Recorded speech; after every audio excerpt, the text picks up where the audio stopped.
নমস্কার, আমি Abhijit মুনারাগাস multimedia cyber চলে এলাম আজকে আরো একটি ইনফরমেটিভ ভিডিও আপনাদের সাথে শেয়ার করবো বলে। মাত্র 2 মিনিটে কিভাবে পিডিএফ তৈরি করবেন, তাও আপনার ফোন থেকে।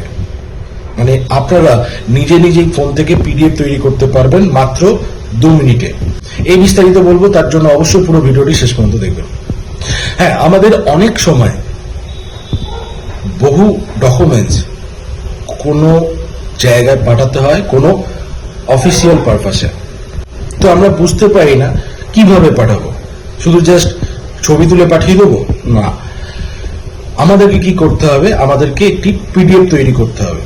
তো পিডিএফটা তৈরি করব কিভাবে, পিডিএফ তৈরি করব কিভাবে? আমাদের স্মার্টফোনের গুগল প্লে স্টোরে যাব, গুগল প্লে স্টোর থেকে ওখানে ক্যাম স্ক্যানার বা স্ক্যানার বলে সার্চ করব, সার্চ বাটনে গিয়ে সার্চ করব।